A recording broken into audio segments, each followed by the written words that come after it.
Welcome to SAPA. We've just finished day one of our little adventure through the far north of Vietnam, and here I am looking over the Cat Cat Valley from my hotel room. It's been a great day. It started very early though. It started at about 5:30 this morning when I got off the train at Lao Cai. You might say it started the night before because I've spent the night in the train with a quite sick infant, her mother and her grandmother from Hanoi all the way to Lao Cai. So it was a fairly long night as well, and it's been a big long day, but it's been a beautiful day, lots of wonderful stuff to show you. So I hope you'll enjoy this little snapshot look at SAPA in the far north of Vietnam. The journey starts here at Hanoi's railway station.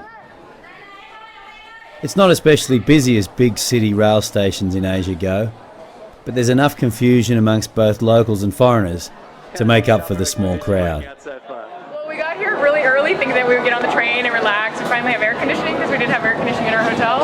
And so far all we've gotten is the runaround. I've been to like 3 different counters and they keep telling me to go to a different one. And so I guess we had the wrong kind of ticket, but we don't know what kind of ticket to get. So we're basically just walking around looking lost, and hopefully we'll get on and leave. In the end they did get on, and once we were on the platform, things improved a lot. While weird train names like Ratrico and Livertrans might create expectations of railway horror, the train is clean and comfortable, and good value for money. My travel companions boarded soon after me, a sick baby, mother and grandma. They'd travelled from Lai Châu in the far north to Hanoi so that baby could have a serious liver condition treated, and now they were on their way home. It didn't take me long to get to sleep, and the 8-hour journey of just over 300 kilometres passed quickly. I met my guide, Mr. Tan, and we decided to start our day with a look at Lao Cai town on the Chinese border. Pretty well everyone travelling to SAPA passes through Lao Cai, but very few stop for a look.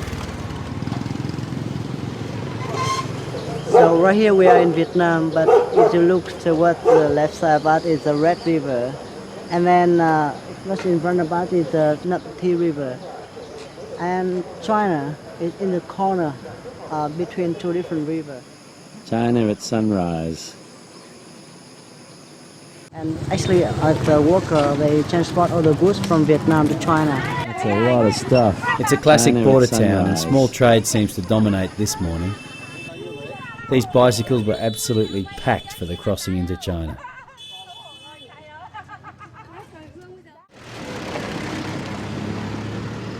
"10 minutes out of Lao Cai and we hit beautiful rice fields.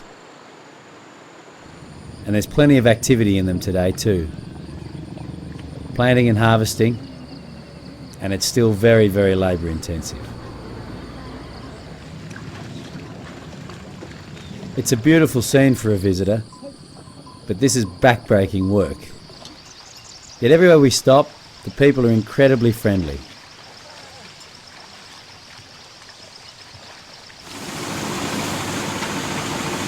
Technology is slowly making its way up here though. In the past couple of years, these threshing machines have been introduced. There's still plenty of manual labour involved, but it beats threshing by hand, which was standard practice until recently, and is still common.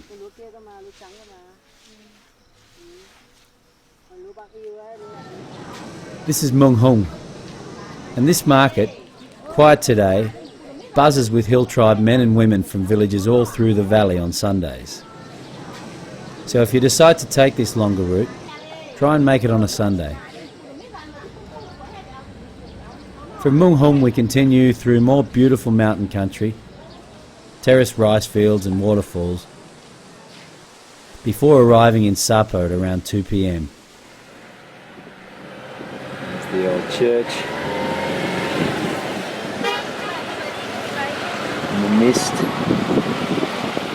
The French took a shine to SAPA in the early 20th century, and by the 1930s there were a couple of 100 villas and a church in what must have been a delightful hill station. By 1950, Ho Chi Minh's Viet Minh had liberated SAPA. 4 whole years before they conquered the French at Dien Bien Phu. Not much remains of the French town though. What the French themselves, the Viet Minh and the Chinese didn't destroy in 20th century battles, developers have demolished in the new millennium. Yet Sapa still feels remarkably good, in spite of becoming a town now focused solely on the tourist dollar. It's harder to call how it'll feel in a few years from now though. Making the late afternoon walk to Kat Kat from Sapa. Pretty much as soon as you get out of the town, you're immediately in much more pleasant surrounds. It is absolutely beautiful here this afternoon.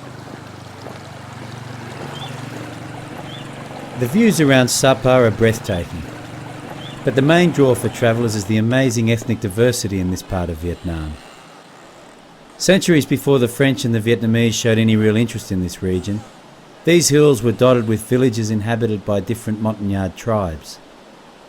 And it remains that way to this day. Ethnic minorities still make up more than 80% of the population here. The biggest minority group are these people, the Black Hmong. In fact, they're not a minority at all.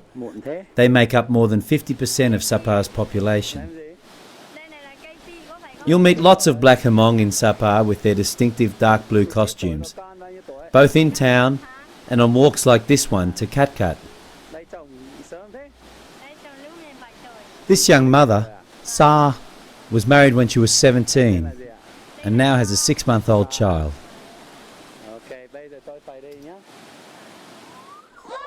The Montagnard tribes have their own languages and traditions, though Vietnamese is increasingly spoken as a second language. Many of the kids also speak very good English.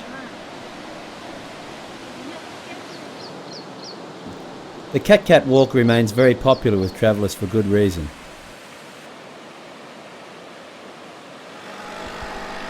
From Kat Kat, we head back into town on the back of motorbikes. Back in town the next morning, it's hard to know what to think about the hill tribe women and girls selling their trademark woven fabric and jewellery outside hotels and on the streets.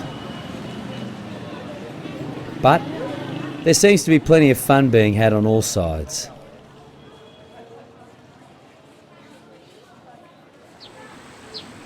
These beautiful lush rice terraces convey a false impression. Poverty in these villages remains entrenched. Farmers here can only produce a single rice crop each year. This Hmong man invited us into his house outside of Sapa and explained that the especially cold and wet conditions in 2008 left many villages short of food supplies this year. We travelled on to the Red Zao village of Ta Phin. In recent years it's become a mandatory shopping stop for tour groups out of Sapa. This woman told me that this had markedly improved the lives of these people.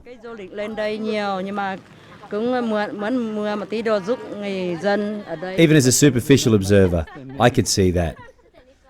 On my first visit more than a decade ago, the children here were visibly undernourished and conditions were dire. This time round, things were far better.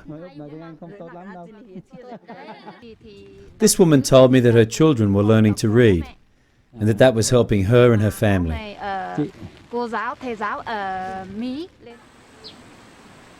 The treks between villages around Sapa are the highlight of any visit. They can be as easy or rigorous as you choose, and you don't have to venture far from the crowds to have some very memorable experiences. On the next part of our journey through Vietnam's northwest, we'll travel from Sapa to the small town of Pa Sa, en route to Dien Bien Phu. For more information on travel to Sapa and Vietnam's far northwest, check out rustycompass.com.